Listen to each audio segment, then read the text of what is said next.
Hello friends, welcome to AJ blogs. ఈరోజు మన వీడియోలో అయితే కాజు చికెన్ ఫ్రై చేస్తున్నాం. అందుకు మనకు కావాల్సింది కాజు, ఆనియన్స్, కరివేపాకు, టమోటాస్, ఇంకా అలాగే ఎండుమిర్చి కూడా. ఇవి ఎందుకనేసి ప్రాసెస్ మధ్యలో చెప్తాను. సో ఇప్పుడైతే అమ్మ ఇవన్నీ రెడీ చేసి పెట్టింది. ఇప్పుడైతే బాండీలో ఆయిల్ వేసేసుకొని, ఇలా వేసుకున్న ఆయిల్లో మనం చికెన్ రెడీగా పెట్టుకుంటాం కదా, ఆ చికెన్ అయితే ఇందులో వేసేసుకోవాలి. ఆయిల్ అయితే బాయిల్ అయిపోయింది.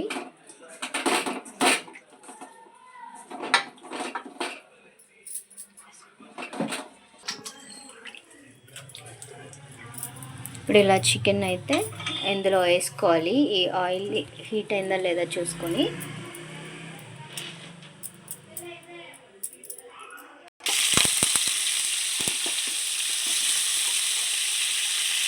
సో ఇలా చికెన్ వేసుకోవాలి. ఆయిల్లో వేసుకునేటప్పుడు కొంచెం జాగ్రత్త.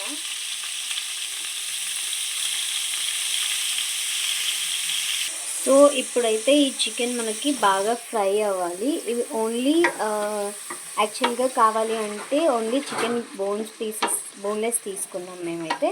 మీరు కావాలి అంటే విత్ బోన్స్ కూడా తీసుకోవచ్చు, బట్ అయితే ఇవి మంచిగా ఫ్రై అవ్వాలి. ఇందులో ఇప్పుడు చిటికెడంతా పసుపు, సరిపోయేంత సాల్ట్ వేసుకోవాలి. సో ఇదైతే మనకు మంచిగా బాయిల్ అయ్యే వరకు కుక్ చేసుకోవాలి.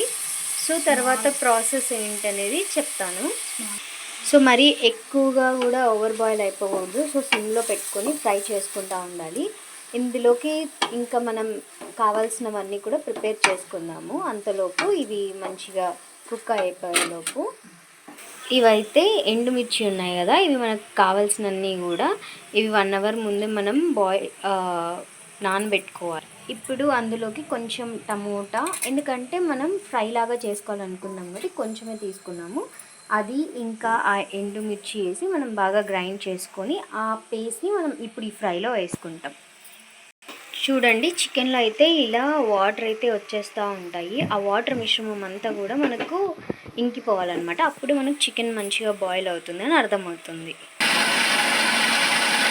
సో ఇలా మనమైతే నానబెట్టుకున్న ఎండుమిర్చిని ప్లస్ టమోటాని ఇలా గ్రైండ్ చేసుకొని పేస్ట్ లాగా చేసుకోవాలి. ఆ చికెన్ ఏదైతే ఉందో అది మనకు బాయిల్ అయిన తర్వాత మనం ఈ పేస్ట్ని అందులో వేయాలి. చూడండి, ఇప్పుడైతే ఆల్మోస్ట్ చికెన్ హాఫ్ బాయిల్ అయిపోయింది, హాఫ్ కుక్ అయిపోయింది. సో మంచిగా మనకి మెత్తగా ముక్కలు ఉడికిన తర్వాత మనం ఈ పేస్ట్ని అందులో వేసుకోవాలి. ఇప్పుడు అలాగే మనం కొంచెం అల్లం వెల్లుల్లి పేస్ట్ కూడా వేసుకొని అది కూడా బాగా మిక్స్ అయ్యేలాగా కలుపుకోవాలి. ఇప్పుడు మసాలా కుక్ అయ్యాక ఇందులో ఆనియన్స్ వేసుకోవాలి.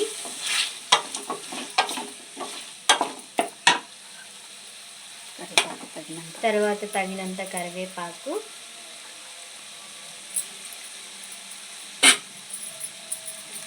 ఇప్పుడు అన్నీ బాగా మిక్స్ చేసుకోవాలి.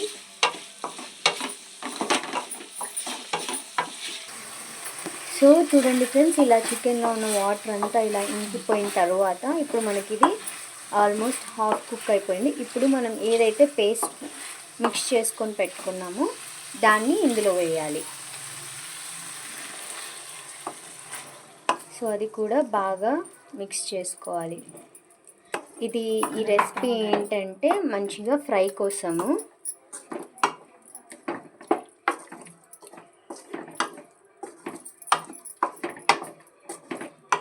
ఇప్పుడు కూడా చికెన్ బాగా బాయిల్ అవ్వాలి. సిమ్లో పెట్టేసుకొని ఇప్పుడు మంచిగా కుక్ చేసుకుంటూ ఉంటే అదంతా కూడా మనకి మంచిగా బాయిల్ అయిపోయి కుక్ అయిపోయి ఫ్రై లాగా వచ్చేస్తుంది అన్నమాట. సో యాక్చువల్గా ఇదైతే కొంచెం ఎక్కువ స్పైసీగానే ఉంటుంది, ఎందుకంటే మనం ఎండుమిర్చి వేసాం కదా. సో మీరు ఎంత స్పైసీ వద్దు అనుకుంటే కొంచెం నెయ్యి కూడా వేసుకోవచ్చు. బట్ మనం ఆంధ్ర వాళ్ళం ఎక్కువ స్పైస్ తింటాం కాబట్టి సో ఇదైతే ఓకే. అందుకే మిర్చి ఒక 2-3 తీసుకొని వేసుకుంటే సరిపోతుంది. అండ్ అలాగే ఇప్పుడు కాజు వేసుకుందాం. ఇంకా ఇందులోనే ధనియా పొడి, సో ఇంకా లాస్ట్లో కొంచెం ధనియా పొడి వేసుకొని ఇది మనం బాగా మిక్స్ చేసుకోవాలి. సో మొత్తానికైతే మన కాజు చికెన్ ఫ్రై అయితే రెడీ అనమాట. ఏదో కొత్తగా ట్రై చేసాము, చూద్దాం టేస్ట్ అయితే ఎలా ఉంటుందో. నేనైతే టేస్ట్ చేసి చెప్పేస్తాను. సో చూడండి, ఫైనల్గా అయితే టేస్టీ కాజు చికెన్ ఫ్రై అయితే రెడీ అయిపోయింది. సో ఇంకా లేట్ ఎందుకు, ఈ ఈజీ పీజీ రెసిపీని మీరు కూడా ట్రై చేసి ఎలా ఉందో కామెంట్స్లో చెప్పేయండి. And subscribe A J vlogs.